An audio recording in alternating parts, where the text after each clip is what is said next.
sinabihan ang Liga ng Barangay ng Nasugbu na hindi natuloy ang schedule at maghintay na lang sila para sa bagong schedule.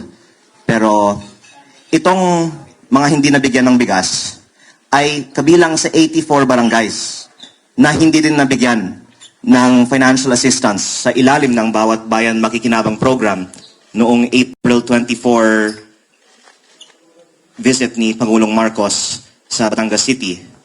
At ang testimonya ng mga barangay captains ay kumpleto ang kanilang isinumite sa mga group chat ng mga barangay captains. Acknowledge naman na kumpleto ang kanilang isinumite, pero hindi sila inimbita. Ang iba pa nga ay sinabihan na hindi sila isasama dahil sa umano'y tampururot. Pero yan ay kwento ko na rin na po noon. Ang dinadagdagan ko lang ngayon ay ang parehong barangays na hindi binigyan ng 200,000 pesos per barangay noong April 24 ay kahapon naman hindi binigyan ng ipinangakot at inischedule na bigas. Kaya nalulungkot ako kasi kung marami tayong mga kababayan na hindi nabibigyan ng ayuda dahil sa kakulangan ng pondo ng gobyerno, mauunawaan ko yan. Kasi hindi naman kaya ng gobyerno sagutin ang pangangailangan ng lahat ng mga Pilipino. Pero kapag ipinangako na ng ating Pangulo na bawat barangay makikinabang at inilaan na ng nasyonal na pamahalaan ang pondo para sa bigas para sa bawat barangay, may stub na, ine-expect na ng mga BHWs at barangay tanods ng mga barangays na ito ang bigas para sa kanila kahapon at biglang sinabihan sila na hindi tuloy ang delivery ng bigas para sa kanila. Ikinalulungkot ko kasi nagiging collateral damage ang iilang mga Pilipino sa politika. So kung you're saying na politika yung punot dulo nito? Maganda kung may paliwanag kung bakit yung same barangays na hindi binigyan ng 200,000 ay ngayon hindi binigyan ng bigas. Pero kaya ko yan din masasabi dahil mismo testimonya nila, sinabihan sila ng Kapitolyo na hindi sila isinama sa April 24, 200,000 pesos distribution ni Pangulong Marcos dahil sa tampurot sa Kapitolyo. Kaya ako po ay walang ganong salita sa aking bokabularyo. Natutunan ko lang yung salitang tampururot galing sa mga kapitan ng aking barangay. Pero kung maiba lang tayo, punta naman tayo sa national. Meron kang proposal na yung VAT sa gasolina, petroleum products, bawasan from 12% gawing 10%. At may computation ka rito kung paano ano yung matitipid ng gobyerno at pwedeng ibigay sa taong bayan. Tama ba to? Opo. At yung computation mo rito, magkano yung matitipid? Kaduktong po ang aking advokasya para ibaba ang VAT at ang mga issue na nakikita ko sa ayuda. Kasi kaya nila sinasabi, hindi natin dapat ibaba ang buwis dahil mas maganda daw ang targeted na ayuda para sa mga nangangailangan. Pero I will answer your point directly after this, but I just wanted to lay out that ang problema sa targeted ayuda, ang mga politiko ang nagta-target. Tapos pinapapila pa ang mga tao. Tapos may administrative cost pa. Sa napakalaking inefficiency sa targeting ng ayuda, mas mabuti na lang bawasan ang ayuda at bawasan na lang ang VAT. Ang position paper na isinumite ng Department of Finance sa Kongreso tungkol sa aking House Bill 4302 na inihain ko nung Setyembre last year ay ang DOF ay tutol sa pagbaba ng VAT dahil sinabi nila mahigit 250 billion pesos per year ang mawawala sa revenue ng gobyerno. Pero mali po na tawagin itong kawalan. Dahil yan po ang matitipid ng mga taxpayers. Ang 250 billion divided by let's say, 28 million families, ay mga 9,000 pesos per family per year. At At saka kung, maputo lang kita, malaki yung kinita na ng gobyerno doon sa pagtaas ng nung sumipa yung diesel na 130 pesos per liter. Ano na sila nun, di ba? Windfall na. opo. So, unlike sa ibang bansa na ASEAN, like Indonesia, sinubsidize ng gobyerno yung fuel, kaya wala masyadong pagtaas. Pero dito, walang nangyari ganun. So, tama yung posisyon mo, no, kung babawasan nga ng gagawin 10%, yung sa 2 billion na yon na matitipid, pwedeng ibigay sa taong bayan at tipid sa taxpayer, sa mga bumibili ng gasolina. Tama po. At ang Pilipinas nga ang may pinakamataas na presyo ng langis sa ating mga comparable ASEAN countries at yun ay sa kadahilanan na sa ibang bansa may subsidiya, dito pinapatawan pa ng buwis.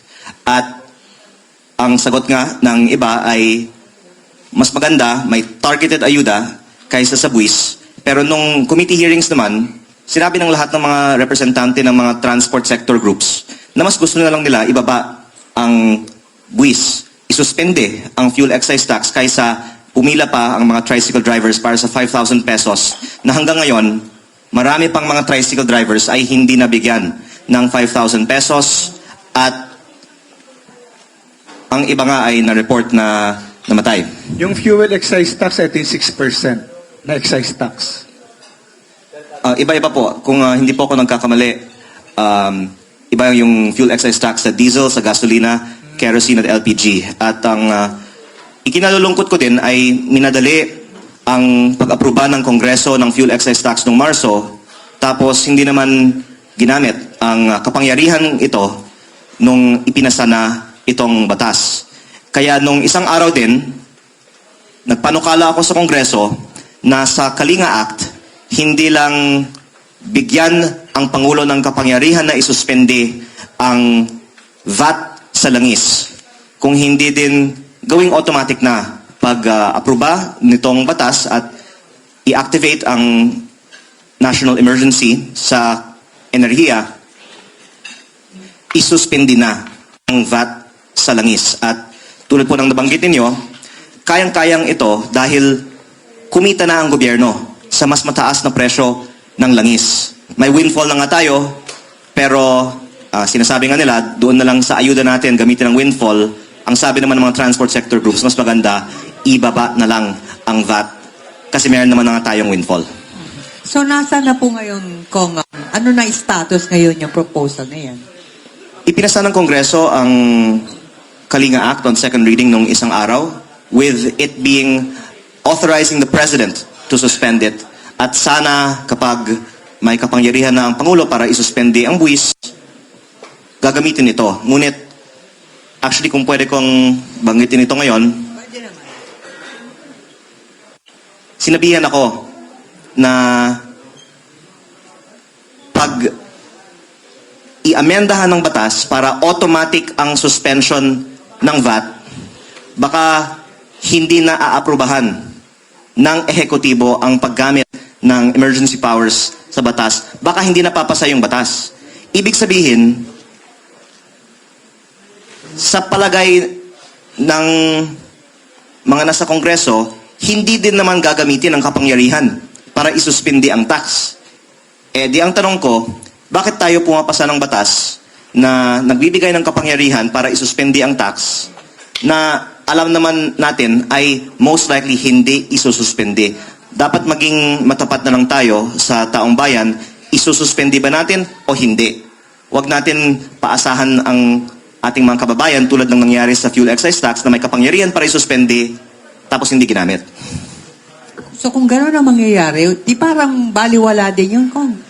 Marami namang ibang mga benefits ang newly passed Kalinga Act, pero ang pinaka-importante sa akin ay yung pagbaba ng buwis dahil nga magtaas kamay tayo dito. Sino dito ang nakatanggap na ng ayuda galing sa gobyerno? Baka wala dito sa kwartong ito. Magtaas naman tayo ng kamay. Sino nagbabayad ng VAT? Lahat, di ba? Kaya kahit na ang daming mga benepisyo sa mga bagong batas na ito, kung puro ayuda naman na hindi natatanggap ng karamihan ng mga Pilipino, mas nakakasama pa ang gobyerno sa panahon ng krisis dahil tayo ay nagbabayad ng mas mataas pang VAT sa langis. Oo. At ginagamit sa pamumulitika na supposedly ibibigay sa taong bayan, iniipit para magamit sa politika. Tama po. At nalulungkot nga ako na April 24, dumalo si Pangulong Marcos sa Batangas para ipangako ang bawat barangay makikinabang at baka hindi niya alam kung ano ang ginagawa ng mga tauhan na inatasan niya sa Batangas. Pero kahapon po itinakda dapat dumating ang bigas, pero sinabihan ang mga functionaries ng mga barangays sa distrito ko na hindi na ito dadating. At nalungkot ako kaya actually nagsimula na po kami mamigay ng bigas earlier this week pa. At tuloy-tuloy namin gagawin ito hanggat makumpleto natin ang nabanggit kong 1 milyong sako ng bigas. Yung 1 million sacks na yan, ilang kilo per sack yan? 50. 50? 50 kilos. 50 kilos. Or to 25. Yung mga sako na ipinamigay ko sa Manila kay Mayor Isko ay mga 25 kilo sacks. Actually, nagsimula na nga ako nung isang buwan pa sa Manila. Pero ang ipinamimigay namin sa Batangas ay mga mas mamaliit na sack. Pero ang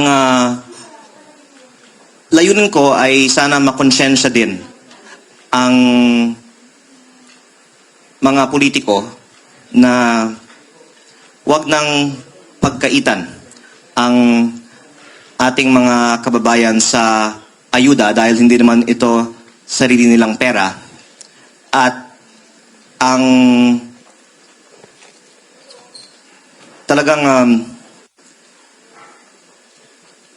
I think very, very depressing thing is yung practice na ito na may ayuda na nga na pinopondohan ng mga taxpayers na hindi pa ipinamimigay sa mga tao dahil sa politika sa probinsya. Hindi lang po ito siguro sa Batangas, siguro po sa buong bansa. At ito nga ay dahilan kung bakit hindi dapat maging pangunahing solusyon ng gobyerno sa oil crisis ang ayuda. Dahil hindi perpekto ang sistema ng ayuda. Kung hindi man ito perpekto, ibaba na lang natin ang buwis. Kong, lipat muna tayo sa issue naman ng DPWH. I remember na nung bagong upo ka as congressman, may kinasuhan kang district engineer sa distrito mo. Dahil, di ba, nagsuhol yata ng 3 million. So, ano na yung status ng kasang final mo doon sa DE ng DPWH? Thank you for that question. The DOJ accepted the complaint that I filed, kaya may kaso na at may schedule para sa trial. Hindi ko lang po ma-memorize kung ano yung petsa ng So, trial. sa RTC to, hindi sa ombudsman. Sa RTC. Pero ngayon ko lang natututunan ang mga proseso sa ating legal system. Napakadami palang mga steps. Nagtatagal sa piskalya. Opo, mula nung isinampa ko ang kaso sa Setyembre, ang dami pang dinaanan ang complaint ko, pero tinanggap naman yung charge. Pero maraming mga steps pala bago magkaroon ng trial. Bago i-file ng piskal sa court. Na-file na, pero ang tagal nga po talaga ng proseso. Yung due process. At hindi ito yung plano kong buksan sa kapihan natin ngayong araw kasi ito po ay binubuo ko pa. Pero meron po akong mga susunod pang mga isasampa na mga kaso sa mga susunod na mga linggo patungkol sa DPWH. Dahil ang ikinalulungkot ko, ang daming mga nag-expect na lilinisin natin ang DPWH last year. Ngunit, nag-focus sa Bulacan 1st District Engineering Office ang mga investigasyon At maganda kung pwedeng ipaliwanag kung paano naman ang lahat ng ibang mga district engineering offices ng Pilipinas. Ngayon, nirerespeto ko ang aking mga kasamahan sa Kongreso at kung sasabihin ko naman na lahat ay dapat itrato tulad ng Bulacan First District Engineering Office, baka maraming mas lalong magagalit sa akin. Pero ang masasabi ko, sa Batangas, kung ano ang nakita sa Bulacan First District Engineering Office, yan din ang nakikita ko sa mga DPWH projects sa amin. Kaya bakit sa Bulacan First District Engineering Office lang, may mga district engineers at ibang mga DPWH officials na tinatrato ng ganun, at sa Batangas, yung mga gumawa ng lahat ng mga substandard flood control projects ay malaya pa. Actually, Twinkle, yan yung trabaho supposedly nung ICI eh. Oo. Na, well, wala na kasi ICI, pero dapat yun yung tinabaho nila. Ang alam ko, yung Mindoro lang yung nakasuhan sa Calabarzon eh. Mimaropa na pala yun. Sa Mindoro. Tama, sa Batangas, sa Cavite, sa Laguna, Quezon, parang wala eh. Kung may nakikita ka bang figure kung magkano yung sinasabi mo na anomalya rin dyan sa Batangas? Well, can I just talk about what you'd mentioned na sa Mindoro, may kinasuhan. Alam niyo po, yung pattern dyan, sa Bulacan at sa Mindoro, yung isa sa mga na-implicate ay si former Congressman Zaldico. Tapos sa Davao Occidental, I think meron din. At ang isa sa mga na-implicate ay si Diskaya. Tila, nakapokus sa iilang mga contractors ang flood control investigation. Pero kapag may ibang mga contractors na matatamaan, baka iniiwasan Sino ang yan? mga lugar na yon. Sino yung Ito yung mas contractor na malalaki, yan? di ba? Opo. Nako, akala ko bigas lang ang pag-uusapan natin ngayon. Sino yung contractor na yan? Pero, Sabi mo, ang- baka mas malaki pa. Ang masasabi ko po, sa Batangas, kakonti lang naman ang mga proyekto ni Zaldico at ni Diskaya. Bilang kinatawan ng aking distrito sa Batangas, ang mahalaga para sa amin ay hindi lang ang mga balita tungkol sa paglilinis ng DPWH sa ibang mga probinsya para sa ibang mga contractors.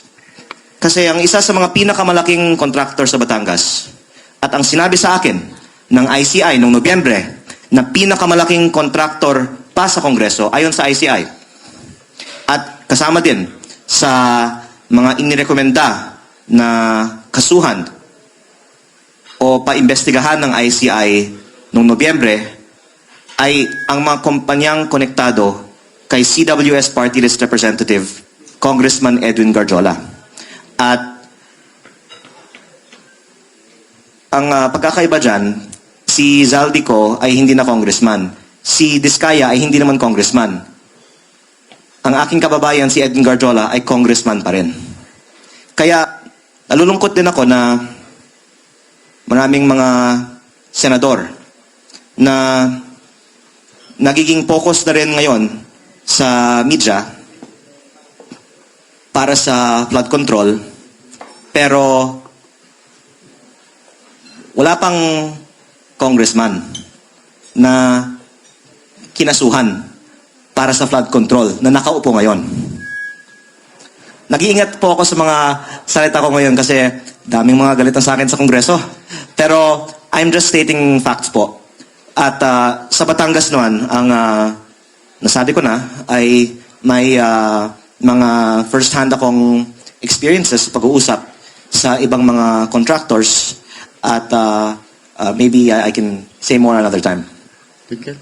Yes, okay. So, now we open the floor for your questions. Sino po ang mga magtatanong? Kay Kong. Pero bago muna, wala pa naman, hindi pa naka-ready mga magtatanong. Meron lang akong isisingit, Kong. Yung sinasabi ng Department of Energy ni Secretary Garin na supposed na ibabayad o ibabalik niyo raw sa pamahalaan na 24 billion pesos. Ano po ba ang talagang... Thank you for allowing me to explain this. Yes. Walang basehan ang mga sinabi noon. At sinabi lang naman yan noon, tapos wala na siyang sinabi ulit, pero inuulit-ulit sa social media. Kasi walang anumang dokumento na nagsasabi at nagpapaliwanag na meron akong ganong multa. Kasi wala naman akong natanggap na kahit isang piso galing sa gobyerno. Ako pa ang nagbabayad para sa mga fees through my companies para sa mga proyekto sa gobyerno na private investments naman. Ito naman po yung mga permits po lamang. Kaya yun ang lumalabas na pag kritiko ka ng ibang mga kagagawan sa gobyerno, gumagawa ng mga issue laban sa mga nagsasalita para tangkang pahinain ang mga sinasabi mo tungkol sa ibang mga nasa gobyerno. So to answer your point directly, walang basehan ang mga sinabi, kaya wala na rin nangyari sa sinabi na yan. At halata naman na kung hindi ako nag-iingay tungkol sa korupsyon sa DPWH, wala naman umaatake sa akin. Tapos, pag magsasalita ko ulit, biglang bumabalik yung mga at least social media activities tungkol sa mga kwentong ito. Kaya, baka ang mga nanonood ang pwedeng mag-observe na rin sa pattern nito, lalo na recently, may ginawa din akong privilege speech sa Kongreso, tapos biglang nabuhay na naman ang mga kwentong ito. Kaya ang maikling sagot ko na lang sa inyong tanong ay lahat ng mga issue na ibinabato sa akin ay gawang rekto. Okay. Gawang recto. Obvious naman. Figure of speech yun. Kasi nga, May pinapatamaan si Kong. Recto, di ba? Nandito lang naman tayo sa Maynila, di ba? Nandiyan lang ang rekto. Okay. Sige. Good morning po, Congressman. Tracy Cabrera po sa Market Monitor Daily Chronicle. Mantanong ko lang po, simple. Balikan natin si Garjola. Si Honorable o Dishonorable Tirso Edwin Garjola. 2012, kinasuhan siya ng BIR dun sa pagbili niya ng mga luxury vehicles. BMW, Lexus, Jaguar. Tapos before that, kinasuhan din siya sa mga Lexus vehicles. Now, meron siyang bahay daw sa California worth $13,206,804,000.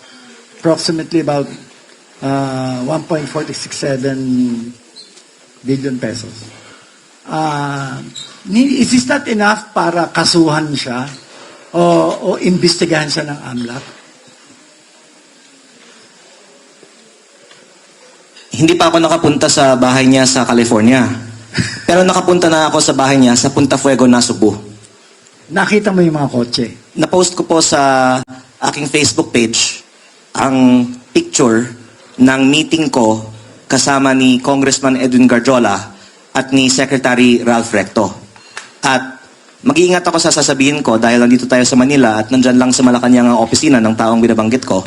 Pero nung na-privilege speech ako sa Kongreso, kunento ko ang mga sinabi sa akin sa meeting na yon ni na Congressman Edwin Garjola at Secretary Ralph Recto. Tapos, daming ibang mga lumabas na issue pagkatapos ko sinabi yung mga sinabi kong yon. Kaya parang na-bury yung mga sinabi ko sa Kongreso. Pero, hindi sinasagot. Totoo naman na nag-meeting kami sa bahay ni Garjola sa Nasugbu. At sinabi ko, ito yung sinabi sa akin ni Garjola at ni Recto.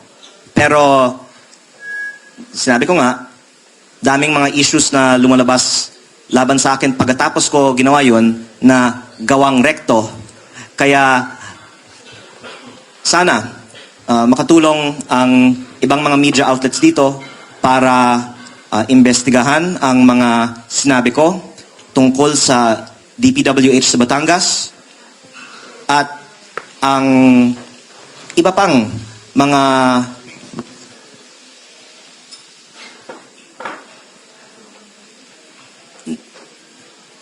masasabi ng mga taga Batangas na may kaugnayan sa korupsyon, katulad ng illegal gambling, which reportedly ang Refresh Gaming ay may second table o bookies. Ayon sa mga ulat at testimonya ng mga Batanggenyo mula sa iba't ibang mga bayan. At itong lahat umano ay nangyayari na may tulong o basbas ng mga matataas na tao. So, you asked a short question and I can just say na maraming na nga po akong nasabi tungkol dito sa Facebook at sa Kongreso na hindi masyadong binigyan ng pansin, considering na napakabigat ng mga sinabi ko at napakataas ang mga opisyal na pinangalanan ko. Hindi ko po inuulit lahat ngayon kasi dami kasing mga nagagalit sa akin sa Kongreso eh. Pero mabuti kung ang media ay mag-investiga further sa mga bagay na ito. Follow up po, yung nabanggit niyo yung illegal gambling. Aware po ba kayo dun sa transformation ng Pogo sa Pigo? Na binibigyan ng lisensya ngayon ng PAGCOR? Actually, ako ay isa sa mga pinakakonting may alam na congressman tungkol sa sugal. Hindi naman ako magsusugal. At ang aligasyon lang ay maraming mga kasamahan ko ay may kaugnayan sa sugal sa kanilang distrito sa Batangas, to just focus on my province. Alam mo ba, pag congressman ka, umano, ang daming mga benepisyo. Sa sugal, sa customs. Pwede kang pumili daw ng mga bata sa iba't ibang mga ahensya ng gobyerno. Lalo na sa Ways and Means Committee. Pasensya na, Ways and Means Committee. Ito ay sinabi sa akin ng isang dating mataas na kawani ng gobyerno. Pag nasa kongreso ka, pwede kang maglagay ng mga bata sa iba't ibang mga ahensya. Sabi ko, ako, wala naman akong bata. Bakit ako'y hindi binigyan ng ganitong benepisyo? Pero syempre, kung baka iaalok nila ito sa akin, isusumbong ko lang sila. Kaya hindi nila ako inaalok. Pero, Parang yung ginawa mo doon sa district engineer. lahat ng mga gustong mag-alok sa akin sa Kongreso, welcome na lumapit sa akin. Pero baka ibabalita ko sa susunod na kapihan sa Samahang Plaridel. But, actually, baka si former Secretary Banayo pwedeng magbahagi din ng kanyang kaalaman tungkol dito. Basta, bilang isang bagong congressman, shock na shock ako na ang daming mga nangyayari sa ating gobyerno at open na open ito among politicians na hindi lumalabas sa media. At alam naman to ng mga tao kaya mababa ang trust rating ng mga politiko in general. Pero napaka-unfair naman na tahimik ang ibang mga issues. Tapos, kung sino yung mga kritiko ng administrasyon o ng ibang mga mataas na politiko, ang ginagawa na lang ng mga tao na may mga illegal na gawain ay gumagawa na lang ng mga gawang rekto na kwento tungkol sa mga nag-aakusa sa kanila. Kung talking about politics, tatanong ko na rin to. Yung political plans mo sa 2028, higher office ba? Governor or senator? Actually, Have you, napag-isipan mo na ba to? malayo pa ang 2028 elections. At ang mga ginagawa ko araw-araw ay hindi ayon sa political calculation. Dahil marami nga sa mga ginagawa ko ay hindi sa conventional wisdom ng mga politiko, tama. Dahil gumagawa ako ng mga kaaway, at pag gumagawa ka ng mga kaaway, napabawasan ka ng mga boto. Disruptor ka. Oh, kasi yung pinaka proven way to get votes sa election, mag-ingat ka sa mga binabangga mo. Kasi kailangan mo rin naman ng boto ng mga supporters ng mga ibang politiko eh. Kaya hindi ko pinaplano, hindi pa ako nag-decide kung anong gagawin ko sa susunod na election. Pagising ko, nagbabasa lang ako ng inyong mga websites ng balita at doon ko lang po iniisip ano ang Pero kung dapat kong gawin. next year, 2027, deadline ng filing na October 1 to 6, 2027. So, ilang buwan na lang yun. Actually, malayo pa naman next year. Ang dami pong mangyayari kahit araw-araw eh, di ba? At sabi nga ng ating kasama dito, baka hindi din matutuloy ang sinabi mong schedule. Di ba? Kaya, ang sa akin, live each day as if it is your last and make the most of the current term. Dahil, hindi ko naman plinano bago 2024 na pumasok sa politika dahil ang saya naman ng buhay ko sa pribadong sektor at pumasok ako sa politika, hindi ko naman linano na sa una kong term, gagawa ako ng ganitong karaming mga kaaway, pero sinusundan ko lang po ang nasa puso ko. Kasi umpisa pa lang, yun yung kagad na bumulaga, di ba? Yung kinasuhan mo yung Pero engineer. nasa majority ako nung una. At parang nanonood lang ako anong mga nangyari dito sa Kongreso, nainip ako. So second term mo pala. Kaya- Susunod. Second term. Kaya, basta, I'm just doing what I think I can do to help. And ayoko lang na mag-aksaya ng oras at ng pwesto. At ang feeling ko talaga, pag nasa Kongreso ako, kung tahimik lang ako, nag-aaksaya lang ako, hindi ng oras ko lang, pero ng pwesto sa Kongreso. Kasi, ewan ko bakit yung mga nagsasalita yung mga binabatikos pero yung mga tahimik hindi binabatikos. Bakit hindi binabatikos yung pagkatahimik Alam mo na yun. ng ibang mga kongresista? Oo. Yun yung silent majority. Oh. Nakikita nyo naman eh. Oh. Sa karaniwang araw sa Kongreso, yung plenaryo, baka wala pang 20% ng attendance. Hindi nahihiya yung mga tahimik na yun, ano? Ang ginagawa lang siguro alam mo na kung ano nagpapatahimik sa kanila. Ano nagpapatahimik sa kanila? Bakit tahimik? Basta ako po, hindi ako tumatanggap kahit ng sweldo ko o ng MOOE ko.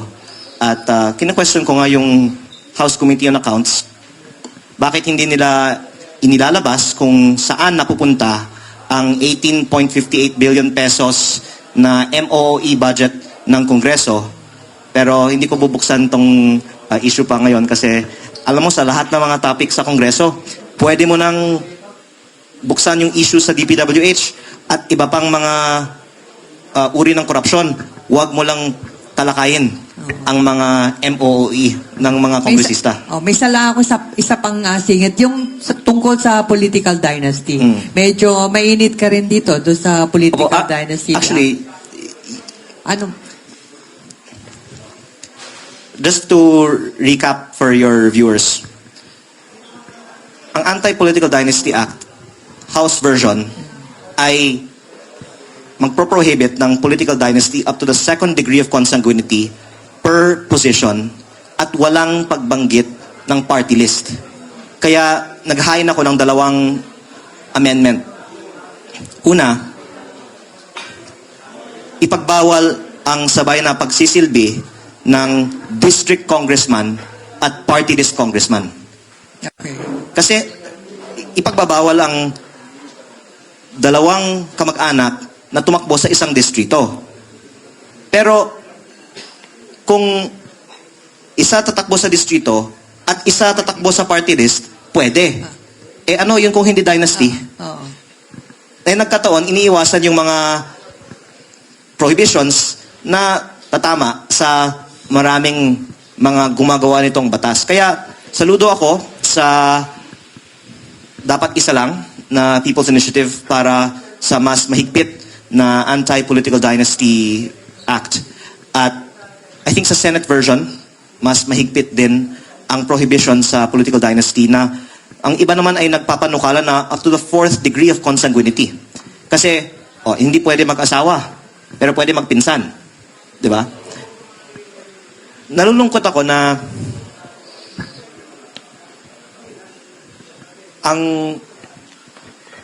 lumalabas din ay maganda na inaprubahan na ang anti-political dynasty bill kahit na ayon sa mga kasamahan ko sa Kongreso, ito ay dynasty bill at hindi anti-dynasty bill. Kung titignan natin ang laman nito. Ganon din, inaprubahan ang Kalinga Act na magbibigay ng kapangyarihan para isuspindi ang VAT sa langis. Pero hindi pa isinususpindi ang VAT sa langis.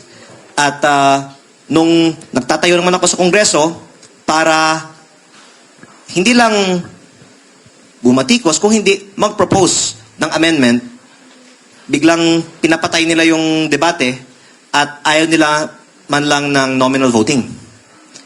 Kaya napasaya siguro ng iba kong mga kasamahan kung sasagutin ko ang inyong tanong na hindi na ako tatakbo muli sa Kongreso sa susunod na eleksyon para mabawasan ng isang nanggugulo sa Kongreso. So magpipiesta. Basta ang masasabi ko po ay sa Kongreso kasi ngayon may script sa mga debate. Noon daw hindi ganoon. Pero ngayon pati yung mga ibang mga nasa mayorya na batikan na kongresista nagrereklamo bakit namin kailangan sundan yung script. Pero wala tayong magawa. May rule of the majority sa Kongreso at ayaw kong awayin ng mga congressman ngayon kaya sinasabi ko naman totoo, di ba? Pero ang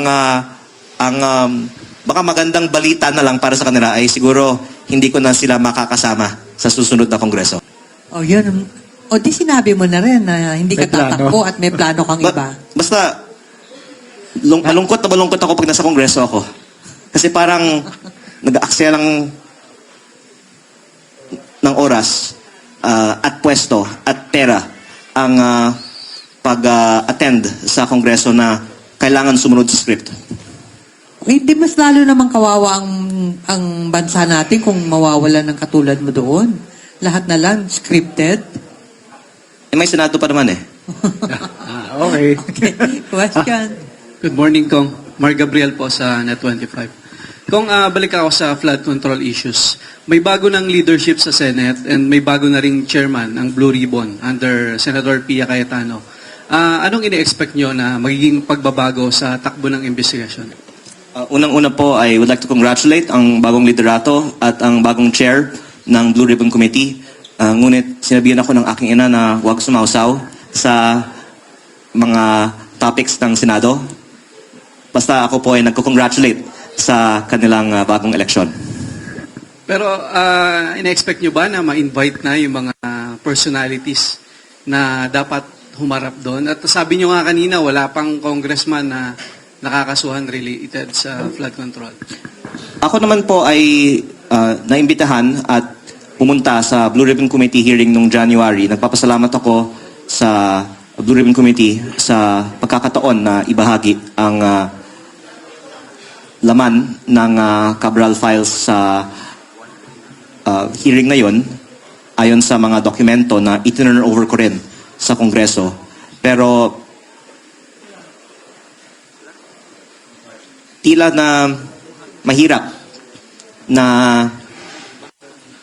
gumawa ng malawakang investigasyon sa flood control dahil marami nga ang natatamaan dito. Kaya nakita naman natin na iilang mga individual lang, ang iilan sa kanila, mga senador, ang nagiging focus. At nalulungkot ako lalo dahil nakikita ko sa mga datos na napakaraming iba ang dapat isubject sa same scrutiny. Ngunit hindi for whatever reason which I do not want to speculate. So medyo kalungkutan lang po ang sagot ko pag dating sa topic ng flood control investigations, pero sinabihan po ako na huwag sumausaw naman pagdating sa topic ng Senate Blue Ribbon Committee. Pero umaasa po kayo na sana invite na nila sina Yusek Jojo Cadiz, sina Yusek Adrian Bersamin, under Senator Pia Cayetano. I believe that the new Senate leadership is very well equipped to make its own decisions, and I would not want to say anything that would seemingly be like giving advice to them. Sila naman ang mas magaling at mas may karanasan sa akin, kaya inaasahan ko na gagawa sila ng mga tamang desisyon. Pero sa tingin niyo, sir, malaki ang may tutulong nila sa Ang masasabi ko na lang po ay ito. Para sa mga nanonood na umaasa na may managot sa flood control, kung hindi man managot ang mga dapat managot ngayong taon, tiyak na mananagot sila by 2028. Kaya ang sinasabi nga po ay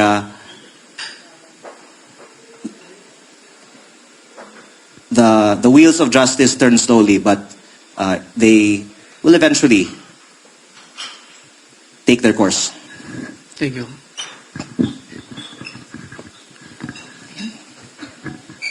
Good morning, Kong. Mia Layagin po from Your TV News. Balikan ko po yung sa ipapamahagi yung 1 million sacks ng bigas. So para po sa mga gustong mag-avail nito or sinong gusto makakuha, paano po nila ito makukuha? Saan sila lalapit? Directly from your office po ba o sa mga barangay na po nila? Basta po nasa Batangas ka, dapat makarating ang bigas. Ngunit ang pinaka mabilis na channel para sa distribution ng bigas ay mga LGUs, mayor hanggang kapitan. Kaya sa aking distrito, madalas na po namin na i-distribute ang bigas through the barangays. So para sa mga barangays sa ibang mga distrito, maghihintay na lang po kami para sa coordination namin sa mga barangays and LGUs. Bali kung meron po kasi akong acquaintance na college student sa Batangas. Meron daw po kayong educational assistance, tama po ba? 10K? Kung Opo, yung educational assistance naman ay programa ng gobyerno. Yung bigas ay personal ko. Kaya pag personal ko, mabilis kasi hindi ko na kailangan hintayin pa ang pondo na galing sa gobyerno o ang ibang mga lista-listahan. Pero ikinalulungkot ko din na medyo napapagalan ang ibang mga kongresista din sa pag-implementa ng ibang mga programa ng gobyerno ngayong taon. Kasama na rin yung nabanggit ninyo na AIX. Dahil tila kulang ang koleksyon ng buwis kumpara sa mga pangangailangan ng gobyerno ngayon. Kaya pati ang mga DPWH projects ay delayed din. At yung GDP growth nga natin sa first quarter ay 2.8% daw. At baka mas mababa pa sa second quarter dahil sa lack of government spending. At hindi ko din alam bakit hindi masyadong lumalabas sa balita yung question ng delay sa DPWH, pati sa ibang mga ayuda programs. Lalo na dahil meron mga ayuda para sa oil crisis. Maganda na may tulong galing sa gobyerno para sa oil crisis, pero sana hindi naman maantala ang ibang mga programa ng gobyerno. Bali, clarify ko lang kung hindi po ito parang directly from your office, kundi under ng program ng AIX ng DSWD, yung educational assistance. Opo, marami pong mga ayuda na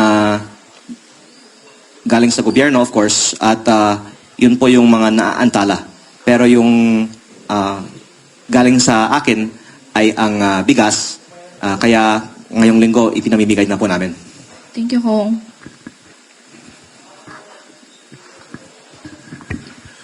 Good morning, Kong Leon. Hello po. This is not so much a question, but an observation that perhaps you can champion, being the strident voice of the new Gen Z and the millennials, no, in Congress or in the legislature for that matter. Palagi kasing sinasabi ng gobyerno na kaya ayaw nilang babaan ang buwis, whether it is VAT or excise tax, is because it is not targeted. Hindi targeted daw at ang makikinabang pati mayayaman. But the statistics will show us that the A and B income classes constitute a total of 3% of the entire population. Bakit ba lagi na lang poorest of the poor? Ang dahilan, meron na tayong 4Ps, meron na tayong AIX, MAIP, TUPAD. Hindi pa ba bastante yon? Ang punto ko, bakit paparusahan yung middle class? Bakit pinaparusahan natin yung mga upwardly mobile? Karamihan yan, mga bata, kagagraduate, tatrabaho sa mababa pa ang sweldo. Halos lahat dito, nagkaroon ng sasakyan, kay motorsiklo man yan o kotse, installment. Yung mga nag-i-installment hanggang ngayon sa pag-ibig, sa kanilang mga socialized housing, hindi na ba naaawa ang gobyerno doon? Sila ang income hindi na makasapat dahil sa inflation. Now, alam din natin, pangalawa, na magtatagal pa itong oil crisis. The effects of the Middle East conflict will go even beyond this year. Hanggang next year yan. Yung impact niyan. So, ano ba ang ng gobyerno? Ibig sabihin, bakit hindi pwedeng tulungan din naman ang mga middle class? No? Particularly yung working middle class. No? Dahil silang kawawa eh. No? Meron na namang mga ibang aid programs tayo, mga ayuda. Kaya nga tayo tinawag ng Ayuda Republic. There's enough ayuda for the poor. No? Pero paano naman yung middle class? Baka naman pwede, as I said, this is not a question, baka naman pwedeng i-advocate mo rin naman yung kawawang middle class, no, ng ating bansa. No? Yung upward mobility nila na i-stunt because of inflation. Thank you. Thank you very much for your comment, Mr. Banayo. And I 100% agree. And I would like to urge President Bongbong Marcos to immediately appoint Mr. Lito Banayo to the cabinet. Because ang nakita nating polisiya ngayon ay high tax, high ayuda. Tapos may mga nagsasabi din sa Kongreso, bakit yung middle class walang ayuda? Tapos may nagsasabi naman na kaya natin hindi pwedeng ibaba ang buwis dahil dapat yung mahihirap ang matulungan sa ayuda. Kaya iba-ibang mga contradictory statements ang lumalabas para depensahan ang high tax, high ayuda policy. At ang lumalabas kasi ay kung ayaw mo talagang matanggalan ng ayuda, may madahilan ka kung bakit kailangan manatili ang ayuda. Pero kaya ko pinapokus yung issue on politicization ng ayuda dahil doon na natin nakikita na may interes ang mga politiko na manatiling mataas ang buwis pero mataas din ang ayuda dahil ginagamit nila ang ayuda para sa politika. Alam nyo, nalulungkot ako talaga na ang mga mamamayan sa aking probinsya ay pinapapunta pa sa mga covered courts para makinig sa mga talumpati ng mga politiko. Actually, hindi naman tungkol sa ayuda yung mga talumpati. Sinasalaysay pa yung mga biodata ng mga politiko. Sinasabi pa lahat ng mga mabuting mga nagawa nila para sa bayan. Tapos, kailangan nila pumalakpak, mag-photo op, saka sila bibigyan ng ayuda. At it's really so sad na ang mga mahihirap ay daan pa sa ganoong proseso para makatanggap ng ayuda na galing naman sa buwis ng bayan.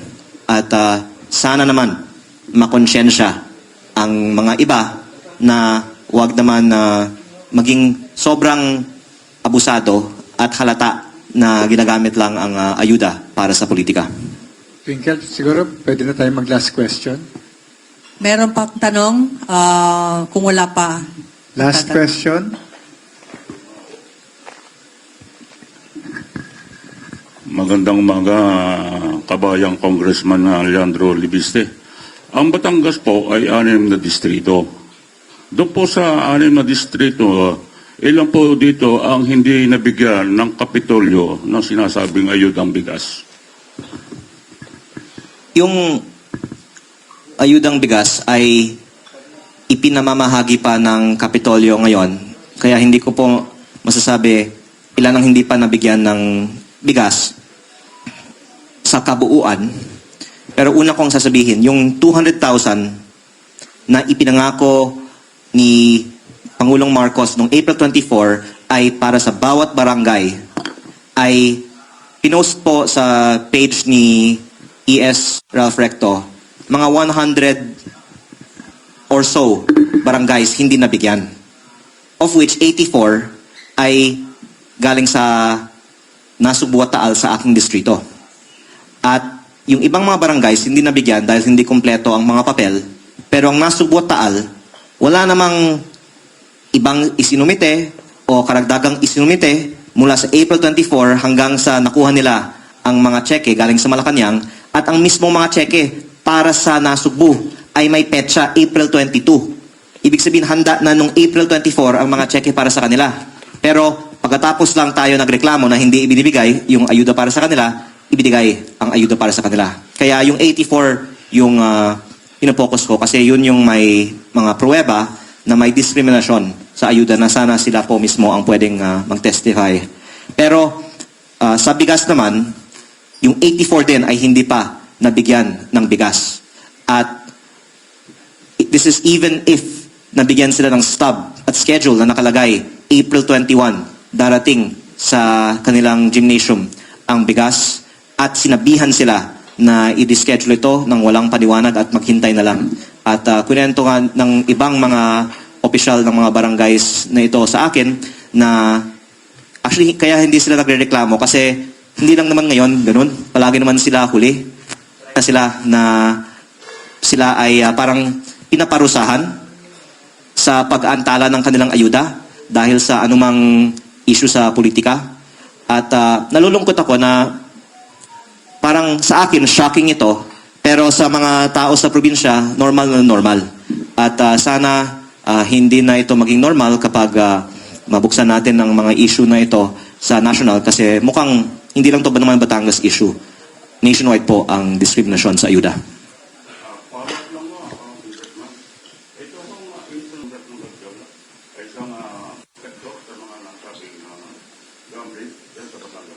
Mag-iingat ako sa aking sagot kasi kahit na bulletproof ang kotse ko, baka pag sakay ko, pagbaba ko, may mangyayari pa sa akin. Pero ang pahayag ni former mataas na kahoy Batangas Mayor J. Manalo Ilagan ay sumusuporta sa inyong tanong na kaya daw, ayon kay former mataas na kahoy Mayor J. Manalo Ilagan, ang pangalan ng STL operator ng Batangas ay Refresh Gaming dahil ang nasa likod nito ay Recto at Garjola. Ayon kay former Mayor Ilagan. At ang mga politiko, pati na rin ang mga pulis sa iba't ibang mga bayan ng Batangas ay maaaring tumestigo na meron second table o bookies sa STL sa Batangas.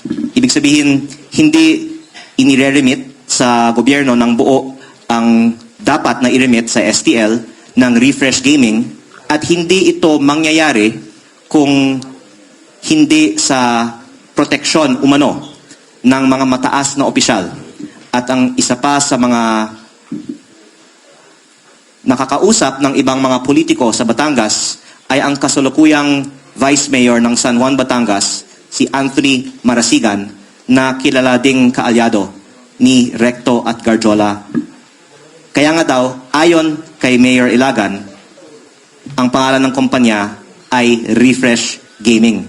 Pero muli, wag niyo akong balikan please dahil sa mga pahayag ko, dahil inuulat ko lang naman po ang sinasabi ng mga iba. Kasi hindi man ako marunong mag-STL. Hindi ko naman alam yung mga STL na yan. Pero ikinalulungkot ko lang na ang daming mga nangyayari sa probinsya na hindi lumalabas sa media. Kaya ako po ay nagbibigay lang ng boses, I could say, para sa mga kababayan ko na walang access sa social media tulad ko. Bakit, idagdag ko lang, bakit hindi ka, sa palagay mo, bakit hindi lumalabas sa media? Marami mga problema na mga katulad ng nabanggit nyo, pero hindi ka nyo lumalabas sa media. Nahuhold ng, hindi pinapansin ng media or hindi ganun ka-interesante ang media? Pwede kong siguro tanungin kayo, ma'am. Bakit? Pero, siyempre, pag mataas na tao ang tinatamaan, lalong dapat newsworthy yan, di ba? Yes. Pero, marami din sigurong mga puwersa ang mga matataas na tao para pagtakpan ang katotohanan. Alam naman natin yan. Yes. Kasi magkasama tayo nun sa NBI, nag-cover tayo, di ba? Yes, oo. May mga storya na pag sinabi sa taas na, hindi, wag na yan, iba na lang gawin. Pero ang masasabi ko naman ay palagi naman gano'n na mahirap na mag-report tungkol sa mga issues patungkol sa mga matataas na tao habang sila ay nakaupo. Pero pagbaba na nila sa pwesto, baka saka lalabas. Kaya ako naman po ay 33 lang, hindi pa ako nawala ng pag-asa dahil baka eventually naman magkakaroon ng climate kung saan pwedeng lumabas ang katotohanan. Sakto pala, 33 ka ngayon sa 2035, minimum age ng senador. Pwede na. Opo, pero hindi ko, Minimum age. pero wala naman po akong tiyak na plano sa ngayon. Kung sa July 6 nakaschedule yung unang hearing ng impeachment laban kay Vice President Duterte, isa po kayo sa hindi pumirma doon sa articles for impeachment. Ano po ang dahilan? Bakit po hindi kayo pumirma? Ang questioning ko sa interpellations ng impeachment sa Kongreso ay una, bakit ito lang ang pinag-aabalahan ng Kongreso at nalimutan na tila ang flood control investigations. Walang kasalukuyang investigasyon sa Kongreso patungkol dito. Ang sinasabi ng iba, pwede naman sumabay. Pero walang flood control investigation sa Kongreso ngayon. Kaya nakikita ko na may politicization ng mga investigations na to at ayaw kong sumuporta sa mga investigasyon para sa politika. Kung meron man tayong stand for accountability, sana consistent tayo. Pangalawa, nilabas ko din yung allegation na ang mga miyembro ng Kongreso in some cases ay nabigyan ng additional MOOE kung sila ay sumusuporta sa mga inirekomendang posisyon sa mga issue. At alam mo, natatawa ako na dinideny ng mga kasamahan ko na may ganun. Pero may budget naman talaga para sa MOOE sa halaga ng 18.58 billion pesos. Divided by 318 congressmen, that's 58 million pesos. Pero ang basic MOOE lang ng mga opisina ng congressman ay mga 20 million pesos. Kaya malaki ang natitira sa MOOE.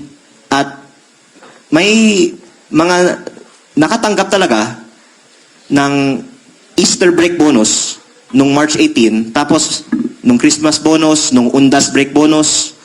So, una, hindi dapat itago ito. Pangalawa, hindi dapat magsinungaling. At hindi din masyadong tinatalakay sa media ang question ng MOOE. Kasi nga yung PGMN nga gumawa ng story tungkol dito, 'di ba? Pero ang lumabas ay yung paghuhuli sa PGMN para sa MOOE na hindi ko naman alam yung buong story dyan, pero yung allegation nila tungkol sa MOOE ay hindi binuksan. Kaya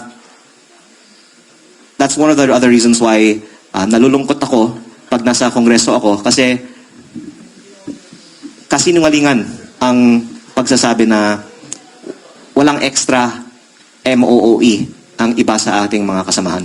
Twinkle, mukhang kailangan natin mag-part 2 kay Kong Lian, ano? Kasi marami pang hindi na tatakel.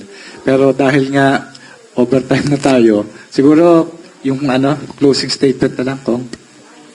Again, ang balak ko sana ngayong araw ay hindi gumawa ng mas marami pang mga kaaway sa Kongreso. Baka namang wala, Kong eh. Pero maingat naman ako sa mga sinasabi ko. Very safe naman yung mga tanong mo. Naghihintay kami ng yung talagang pasabog mo.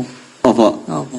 Opo. Siguro sa part 2. Opo. Pero ang dahilan nga po kasi ay sa nakaraang mga linggo sa Kongreso, marami na po akong mga sinabi na hindi ikinatuwa ng aking mga kasamahan, pero sana naman maunawaan nila na nasa Kongreso tayo para talagang talakayin ang mga national issues at hindi lang sumunod sa mga script, di ba?